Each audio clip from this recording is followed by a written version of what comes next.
and in accordance with the extant rule and the law that guides the procedure of this honorable court. Is the one that is jurisdictional, which is saying that all the 15 counts in the charge are bad, and bad. Like I described it before the court, they are as dead as dodo. All that the court requires is to give them a decent burial, because there is nothing whatsoever in the counts at all. Commuters and motorists are lamenting as the scarcity of petrol bites harder across the country. Our correspondent who went around the Abuja metropolis revealed that a litre is sold for as high as 600 naira at the parallel or black market in Abuja, instead of between 162 naira and 165 naira.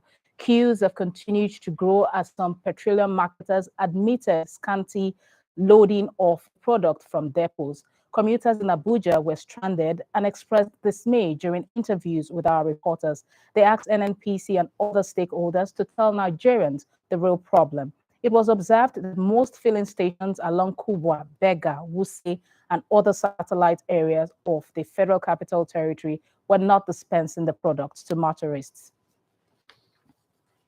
In a related development, the Nigerian National Petroleum Corporation has assured that the organization has enough petrol to address the supply gap in the country, saying there are 1 billion liters of the product in stock. NNPC Group Executive Director Downstream, Mr. Adetunji Adeyemi, gave the assurance during a press conference in Abuja. He said the NNPC is also expecting about 2.3 billion liters of petrol in the country by month end. To ensure seamless access to petrol, the NNPC also directed its depots and outlets to begin 24 hours operations. In the same vein, the Independent Petroleum Marketers Association of Nigeria says the ex-depot price has exceeded 165 naira per litre instead of the official 158 naira per litre at the private depots. National President, Independent Petroleum Marketers Association of Nigeria, Debo Ahmed, stated this to newsmen. He also added that his members are neither holding or smuggling petrol to neighboring countries. He also called on the Nigerian National Petroleum Company Limited to fast-track the importation of the PMS to bridge demand gap. On fuel scarcity, the House of Representatives plenary lamented the lingering fuel scarcity in states across the Federation. The minority leader of the House, Ndudi Elumelu, made this known while stating the sufferings citizens go through to get the product.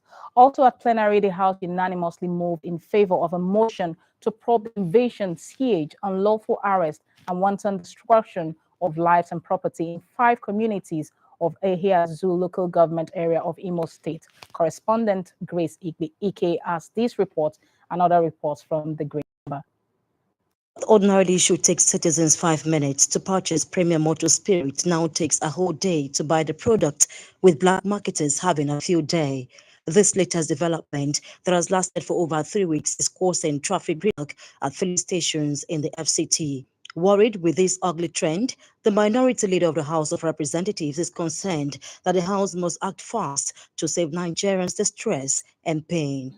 I agree that NNPC said they have enough, but it doesn't seem to tally with their submission that they have enough fuel, because there are still some lingering fuel crises in the whole of Nigeria. Today, it was difficult for me to even get here because all the roads are totally blocked by those wanting to get fuel. Standing Committee, Downstream Petroleum, to please take note and expedite their investigation into this lingering crisis.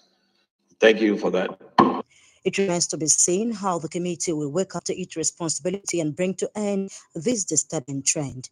Meanwhile, the House moved in favor of a motion on urgent public importance on invasion and destruction of lives and property by men suspected to be law enforcement agents in Imo State. The House is also aware that such Gestapo invasion, siege, and wanton destruction of lives and property after sporadic shootings is expanding in scope and frequency in the country, especially in the Imo State Imo State of Southeast Nigeria. The sponsor of the motion is praying the House to urge the Chief of Army Staff and the Inspector General of Police to ensure thorough investigation into the matter.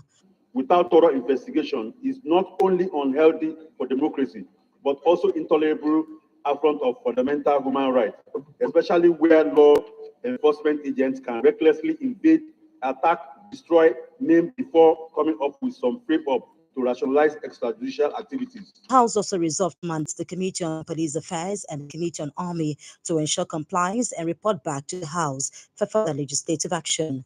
Also at plenary, an act to amend the Criminal Code Act to provide for a more rational punishment for the offense of attempted suicide passed for second reading on the floor of the House. In such a way that those who attempt suicide, rather than being punished, are rather taken for counseling. From the National Assembly, Grace Ike, Silverbird News 24.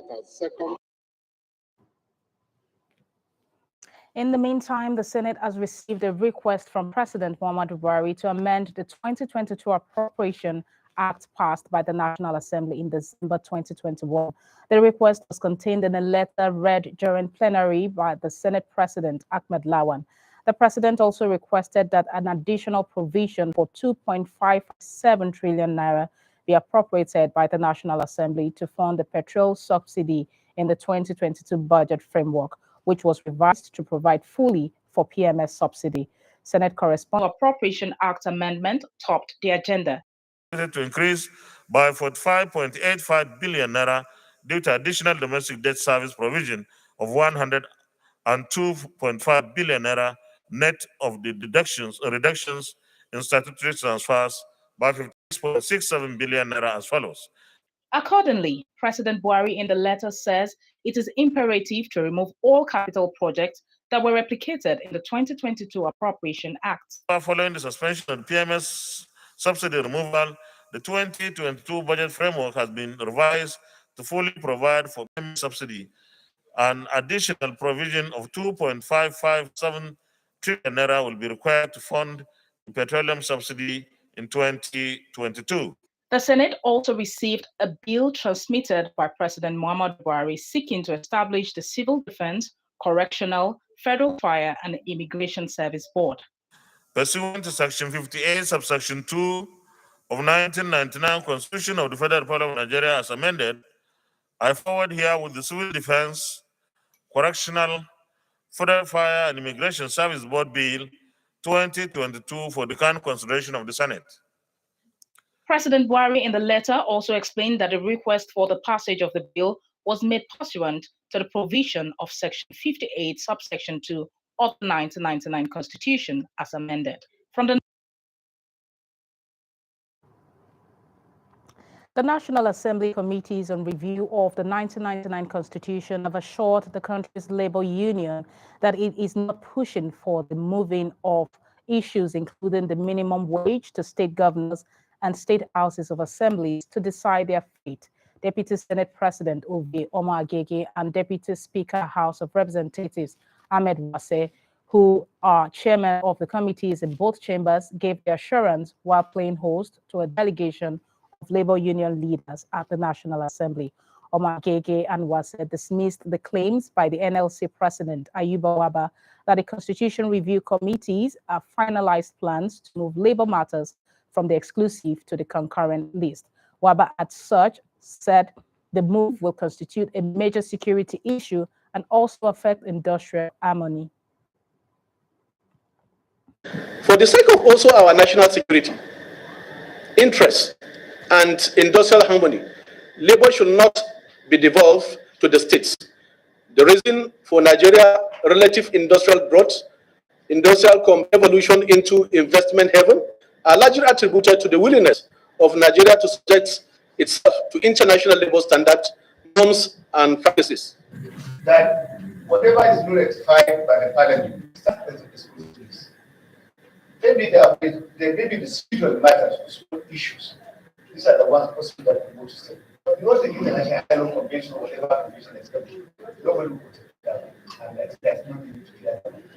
Anything supposedly provided for in the current legislative list, the way of evolution, it just don't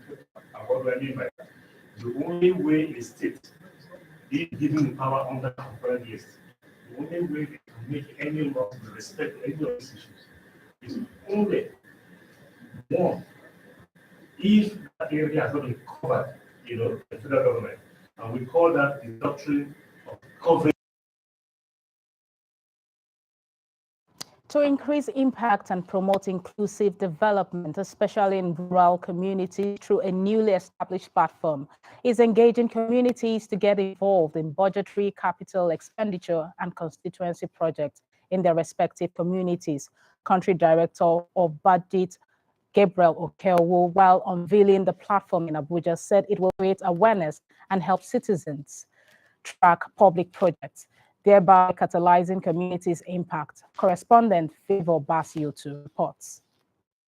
Budget has identified low level of citizens' participation in the nation's budgeting process as a major driver for poor service delivery of government constituency projects. The group is launching a platform tracker to enable citizens in rural communities collaborate with government. The platform also seeks to keep them informed and be able to track government intervention projects. Particularly now, attention is given to citizens that don't have access to internet, citizens that are not online, citizens that look as though they are excluded. We take the message to them where they are, educating them, sensitizing them, empowering them to be able to hold their elected officials to account.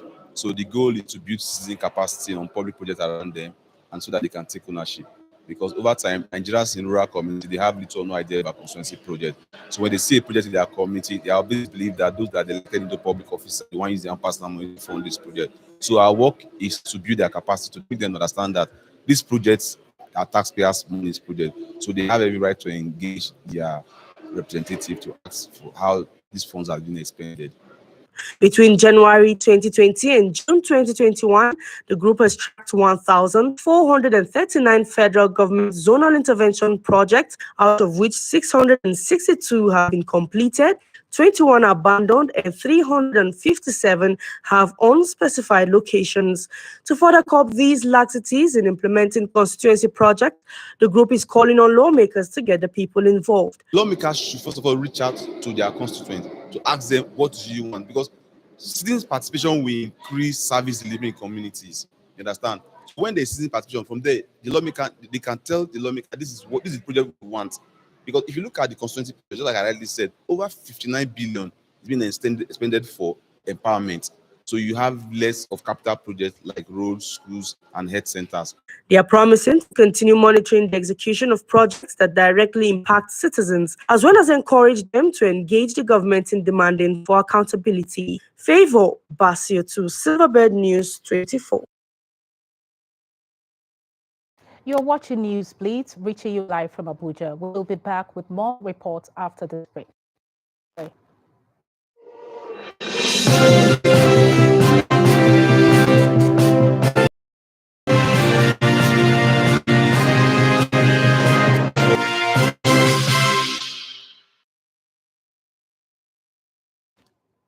Governor Hope Uzodinma of Imo State has set the February 26th date for the National Convention of the ruling All Progressive Congress is not sacrosanct. The governor said this while responding to questions from State House reporters after a closed-door meeting with President Muhammadu Buhari. He, however, said that there was no information that currently suggested that the proposed date would be changed or had been changed. Governor Uzodinma, who said he was at the villa to consult Buhari over a couple of issues affecting the state, including security and governance, said the ruling party was not under any pressure because of what other parties might have done in preparation for the upcoming general elections. That is the decision of the party. It's totally wrong, even if it doesn't hold. What is important is that we must have our convention. We have said it's 26th. If for anything, for any reason, tomorrow is not doable, in the opinion of the party, we will move. But that does not mean that there is any intention to move. We shouldn't worry about little issues. I think our focus and attention should be towards having a workable democracy in Nigeria, like we have shown, supporting government policies and programs, and then being patriotic, because our democracy will do better if supported with the right attitude. You may not like my face, but the federal government is federal government. State government is state government. We should be able to exhibit sense of nationalism and patriotism. We should be able to support government that is in power.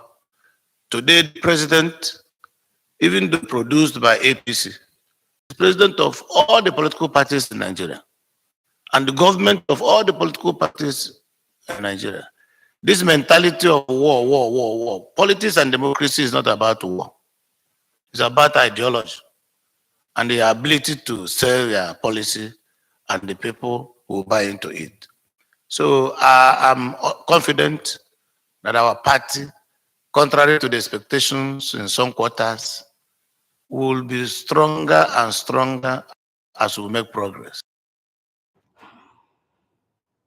Still on politics, the national chairman of the People's Democratic Party, Iyorchia Ayu, has urged past governors to reconcile and bring back their colleagues who defected to other parties. Mr. Ayu stated this at a meeting of the PDP National Working Committee with past governors and some zonal leaders of the party in Abuja. Mr. Ayu described PDP as the only party truly owned by the people. Speaking earlier, the former governor of Jigawa and leader of the delegation of former governor Lamido had on the need for the party to properly organized. Mr. Lamido said that proper organization of the party was critical to ensure that power did not elude PDP in 2023.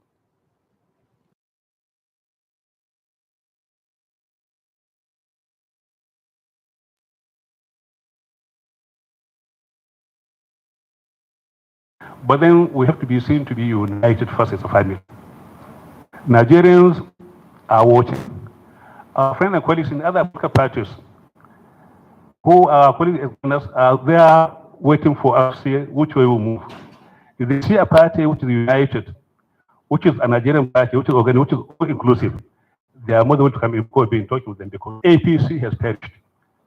So as I'm talking to you now, we'll be meeting with other leaders of the APC, our own colleagues, and they can only come when they see a single party which is being seen as Nigerian family.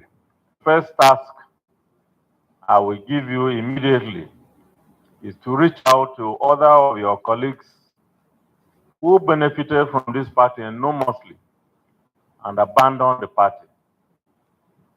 Where they are, we know they are not happy. Some of them are grumbling in silence. Kindly reach out to them and bring them back home. We still regard them as our prodigal children. When they come, we will receive them and they will continue to help to build the party. You're still watching Newsblitz. We'll bring you news from the foreign scene after this break. Stay with us.